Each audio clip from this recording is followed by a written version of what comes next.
she, like, as without any warning, she just took the razor and she started cutting my genitals. It's a different kind of pain. Like, you go into shock, and my body just became absolutely numb.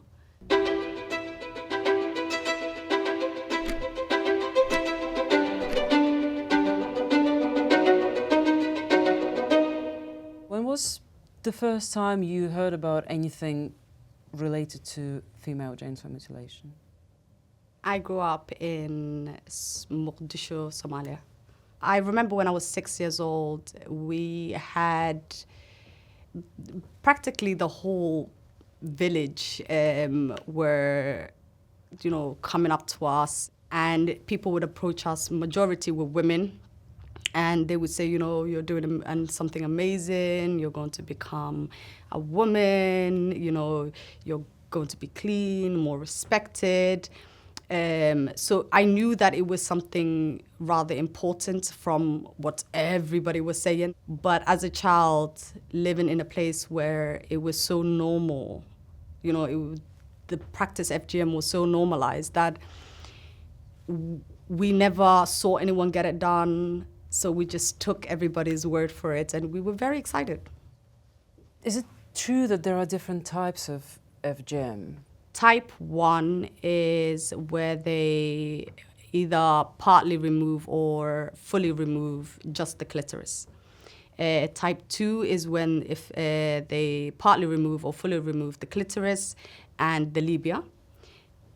Type 3 is the part removal or the full removal of the clitoris, the labia, some cases the labia majora, and your sewn as well.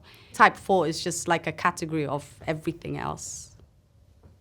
It was myself and 2 of my cousins, and we were taken to my grandma's house. And when we came in, I noticed that there was a woman there. Another, my older family members came, and they were just, standing around, hovering around. And then they said, okay, who wants to go first? I knew that there was no way that I was going to go first. So I just stayed quiet. Normally, I'm the first to, put my hand up. And my cousin, she went first. And the moment, I think, she was walking so calm. And then when she got to this chair, it's like made out of skin. The moment she sat down on it, it was, I think, 4 or 5 family members who were there and the cutter. They just grabbed her with, it was so quick. I don't even know how to describe it. It was, one person was holding onto her hands, and then 2 people were holding onto her legs, opened it wide, and it started cutting. It wasn't even, let me prepare her for this. It was just like instant. And the razor was about that big, and it had blades on either end. They put a cloth over her mouth so the screaming, wasn't so loud. Because this procedure was done to us without any painkillers, any anesthetics. And she just started cutting. So when me and my other cousin saw the blood, we got so scared, and the screaming. So we ran, and we ran as fast as we could in opposite direction. But my uncles were there, so they ran after us and managed to bring us back, because obviously our tiny little legs couldn't get anywhere. And we were brought back, and by the time we came back, my cousin was being sewn. And I can't explain to you, sitting there and dreading and knowing what's about to happen to you, and there is nothing you can do to stop it. And when my cousin was done, they put her legs together, tied it with a cloth, picked her up and placed her on the floor, so carefully, just placed her down. Nothing happened. Everything that just happened was okay. And then it was my turn. But obviously I was fighting. I was like, there is no way you're going to put me on that chair without a fight. There's just no way. And being a 6-year-old, I did not have that much strength, and I had an adult hold one hand, an adult hold the other, an adult one leg, an adult another leg, and they just pushed me down onto the chair and tried to keep me as still as possible. It's another level of terror to know that the people that were supposed to protect you were the ones doing this to you. And whilst I was sat on the chair and, my limbs were being held down, I turned to the cutter and I looked down, and she had a jar, an open jar, and it had bits, which obviously now, being an adult, I know is genitals, bits and pieces, labia, clitoris, labia majora, excess skin, were all in the jar, and they were just bloody, and I felt sick. I felt sick. And she, like I said, without any warning, she just took the razor and she started cutting my genitals. And I believe she cut my clitoris and my labia and excess skin, I think. And then she shot it together and she sewed it. Whilst I was awake, I can't even describe the feeling of being sewn alive. Like, it's a different kind of pain. Like, you go into shock, and my body just became absolutely numb. So they sew the top of the vagina all the way down, and they leave a tiny hole for when you get married. That is tiny. It's almost impossible to penetrate. Impossible. I didn't know how to react. I was fighting so much. When it came to the sewing, I stopped fighting because my body didn't know what to do. And they tied my legs together. They lift me up and they put me down next to my cousin. And then we had to watch my other cousin have her procedure done. I didn't know, but they slaughtered an animal beforehand and they drained all the blood out. So they put the blood all over us from head to toe, covered us in blood, literally washed us in blood, and then told us to stand there until the blood dried. And I don't know, I think we stood there for at least an hour or over an hour. And then we were washed off the blood. And then we just never spoke about it. Trying to urinate after FGM is a really traumatizing experience within itself, because one, is not as easy anymore, and two, it hurts. It stings, it's painful, and you just have to live through it. You'll be fine eventually. It's okay, this pain will go away. There's no, let me take you to a doctor, let me see if there's anything wrong, let me see if you've got an infection. No, you just had to live through it or die. There's no other option, really. So many young women have bled to death because of this procedure. And I am so lucky that I didn't bleed to death at the front of my grandma's house. I am truly, truly grateful that I wasn't part of, the hundreds and thousands, if not millions, that have lost their lives to this procedure. And were any other women in your family subject to that? Everyone. Everyone. Older than me, anyway. Even younger. Everyone. Was FGM legal in Somalia at that time? So I think it still is. It's very legal. It's not frowned upon. It's not, I think it's been happening for so long that it's become part of culture.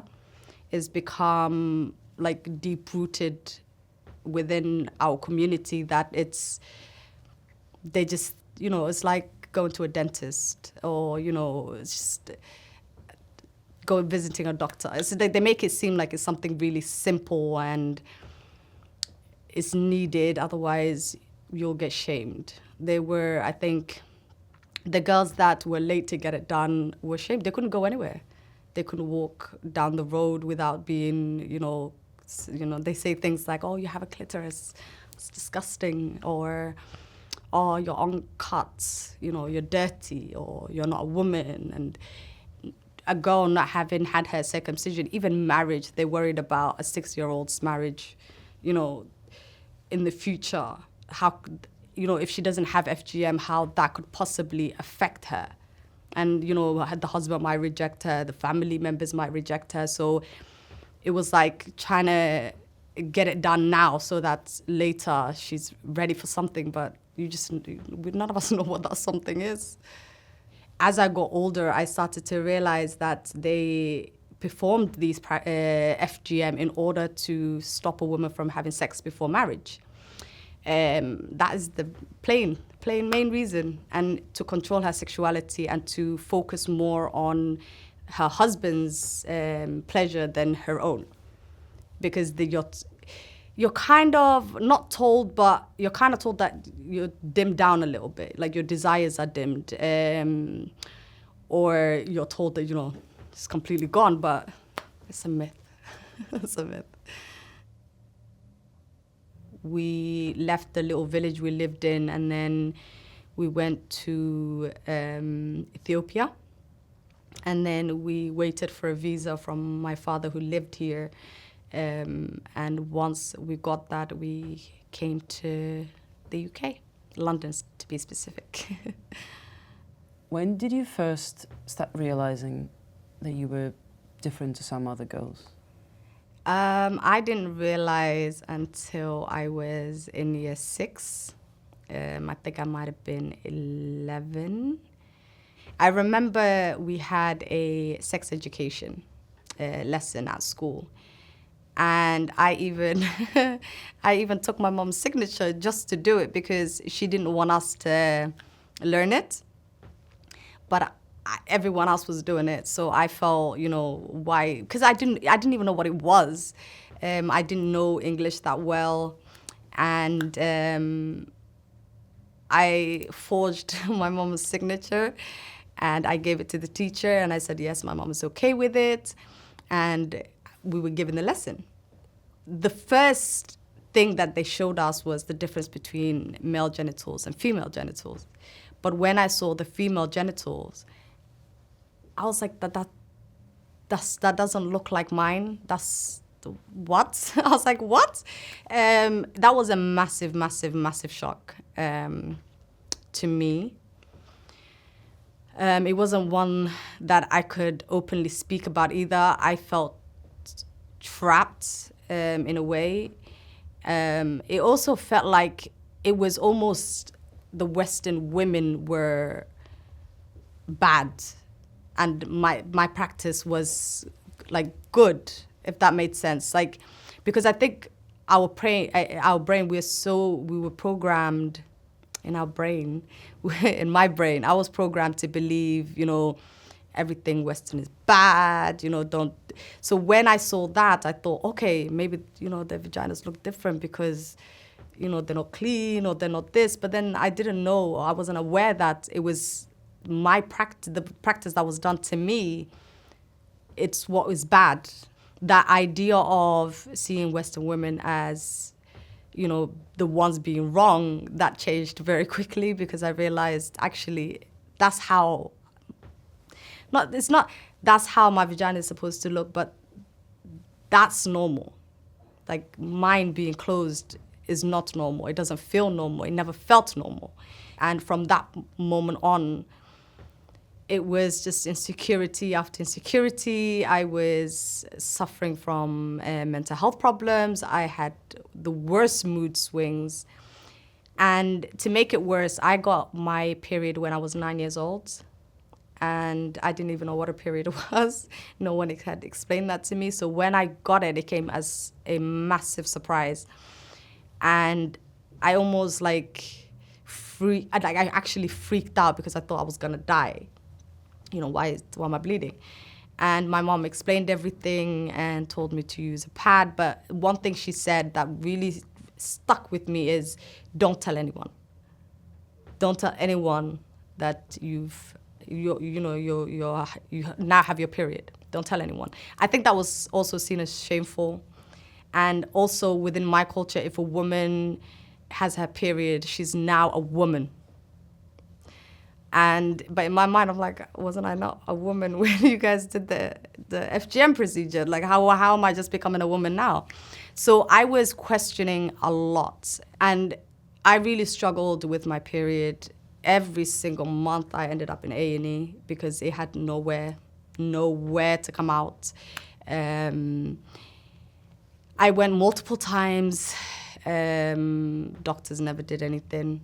There wasn't any type of solution given to me in terms of, helping me get my period a lot smoother or, these procedures. No, nothing was ever told to me.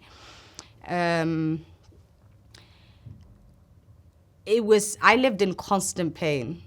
Like my periods were, they wouldn't come out, so it would get stuck. And I would have to either get a hot water bottle or drink hot water or just scream in agony until it passes.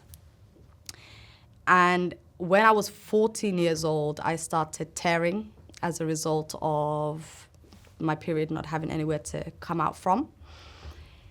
And it was another type of pain. I don't even know how to describe that pain either, because all I can say is tearing. And when people ask me, what do you mean tearing? That's what I mean. I'm tearing. There's no other way for me to explain. Like, I'm sewn, so I'm tearing. When I was in high school, I found out that this procedure that I knew as guditan, or female circumcision, is actually known as female genital mutilation in this country, in the UK. And I think when I heard the word, female genital mutilation, I'm like, how could I ever go to anyone and say that I'm mutilated? Explaining my experience is bad enough, but having to sit there and admit that you're damaged in some way, or that, because mutilation to me is damaged, something that can't be fixed, something that's not reversible almost. It's gruesome. And yes, the practice is, but I am not, And that added to my insecurities. And I think because of that, I just thought, I felt so uncomfortable. Till now, I feel really uncomfortable saying that I've had FGM. They say now, you should look for signs of whether a child has been subjected to FGM or not. It's almost impossible. It is almost impossible, especially from the community that I'm from. Children don't show the same signs and symptoms, especially of trauma, because we are taught, and we're taught so well to keep it in. Just hide it so deep down that it just never bothers you. I think more conversations need to be had with children rather than waiting for signs that are just never going to appear. Because in high school, I was a troublemaker. I had the worst mood swings. I was never reserved. I was loud, I was happy, I was, active. My sister, on the other hand, was, very reserved, calm, collected. But you would never think that me and her have ever had this procedure. Have any medical professional in the UK tell you anything? Like, did they try to talk to your mum, try to talk to you, try to comfort you, help in any way? No. Every single time I was examined, first of all, it is the most horrible thing that I have ever put myself through. Because you want, I don't even know what I was looking for. But I needed something. Like, I knew that this wasn't okay. So I didn't understand why I wasn't being given any advice or any... I didn't even know about reconstruction surgery until, a year ago? And as ridiculous as it sounds, it's the truth. I did not know. And I am, 29 now? I was 7 when I came here. And not one doctor, one nurse, one gynecologist ever said to me, here are some options. This is, if you want to, opened, it's called defibrillation. We can do that for you. Or if you want a reconstruction surgery, there is this option. Nothing, ever. Why? I can only guess. I have 2 guesses. One is they were not trained on female genital cutting or female genital mutilation. Or they don't want to come across as, or they don't want to be targeted for racism or discrimination. But you're a doctor. Your job as a doctor is to give medical advice. So what could I have seen that, I don't know, that I could, there's no way that I would have ever said, you're a racist or you're discriminating against me because you've noticed that I have FGM. The medical professionals who could be doing so much for these survivors in terms of helping with their trauma, with their physical image, they don't really care, to be honest. That's what I took from it anyway. From my personal experience, I don't think they ever cared to advise me even. So every chance I get to speak to someone, I would tell them everything. Whether they wanted to listen or not, they were going to hear it. And it made me feel so good to let everything out because I was so used to it being my secret. Like, it made me realize that they were so sympathetic towards me and they weren't shaming me and they weren't looking at me like I had done something wrong. So when I got married, I had just turned 18. And I remember him coming in. And the whole time I was in that room, I was thinking, how are you going to escape? I said to myself, Shamsa, you have 2 choices today. One, you can either get raped now, or you can just go with it so that it doesn't happen in a violent way. The woman who's the cutter came with a razor and had done something down there, but I wasn't really particularly aware of what she did. I remember the pain so distinctly. We weren't sedated. The pain was excruciating. It was excruciating. I do remember crying. I do remember screaming.